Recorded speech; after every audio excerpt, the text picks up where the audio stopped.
Hey everybody! I'm here today to show you how to use a Moka pot.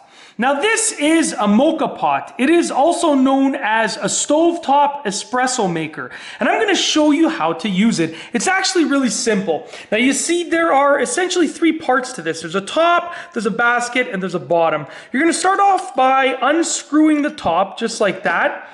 And then I'm going to place that to the side. You'll notice that there's a basket and a bottom little container part right there. Now what you want to do is you want to fill up the bottom with water. I'm just going to turn on some water over here. We're going to fill it up just like that. Now what you want is, and this is a little old school trick, you essentially want the water to fill it up to the point where it's just going slightly into the basket. So I've now placed the basket inside.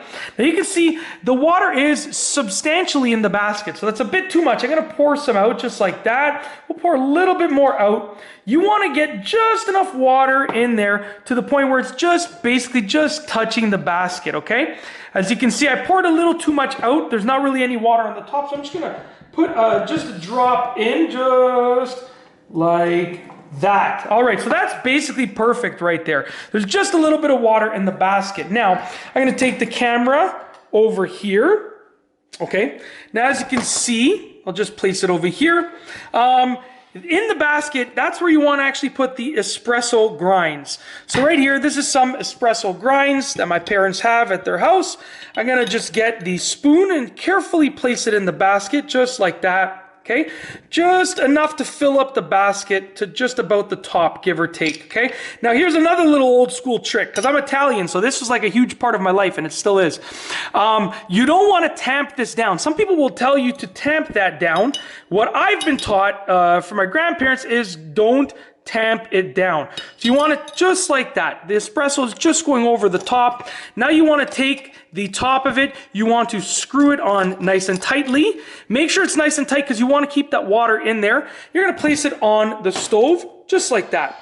So as you can see, it's on the stove. Now, they come in different sizes. As you can see, that's a really small one, so that'll be nice and quick. You can get a bigger one like this size. And then there's actually like a huge one. Like my parents have this really big one up here. As you can see, this is like massive. And each of them is going to basically be geared towards a certain number of cups. So you can see right here, this one is starting to boil up. Now what's going to happen is it's heating up the water. Okay, I'll explain it as it happens. This shouldn't take long. It should start brewing really quickly.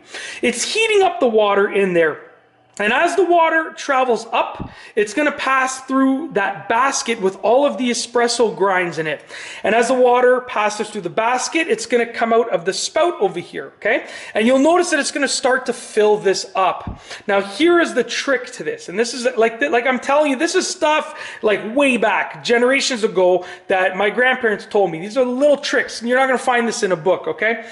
Now, when it starts to come up into this and it starts to fill it up, it's going to fill it up and it's going to start to whistle almost, and you're going to see the espresso start to spray out, and you want to take it off at the precise moment when there's no more espresso coming out into there. So like it's going to start filling up, and there's going to be a point when there's basically no more coffee coming out into there. It's going to be like spraying out like shh, and that's when you want to pull it off the stove. Now another quick little tip, I'll close this, okay? Another quick tip, you'll notice the handle right here, right?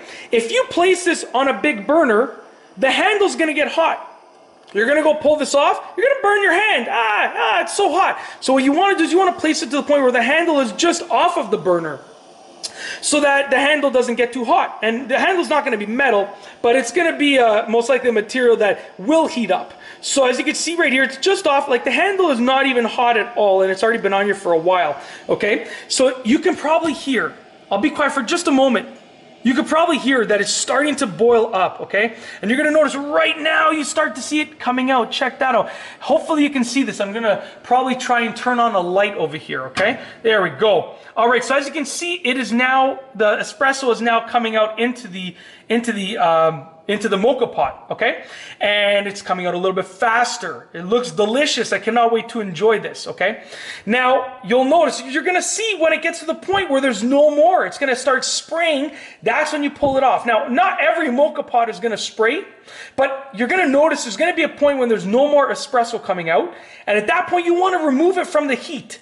because that is going to be the point when you don't want it to be heated up anymore, because you can see it's starting to spray a little bit, starting to spray out. You see the bubbles, the air bubbles? Okay, now this is a smaller pot, so it's not whistling really loudly.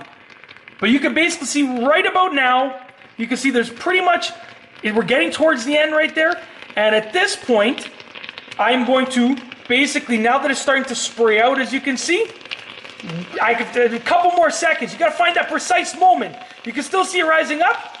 There's the whistling sound that's starting. And now, flip it closed, pull it off. That's it.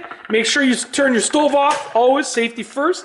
That's it. That is essentially how to use a Moka pot. And as you can see, just the precise amount. And that's it. It's a very simple method for using the Moka pot, aka a stovetop espresso maker. I really hope you've enjoyed this video. If you liked it, be sure to give it a thumbs up. Let me know what you think down below as a comment. And of course, be sure to subscribe for more great videos just like this one. And that's all I have for you today. Thanks for watching.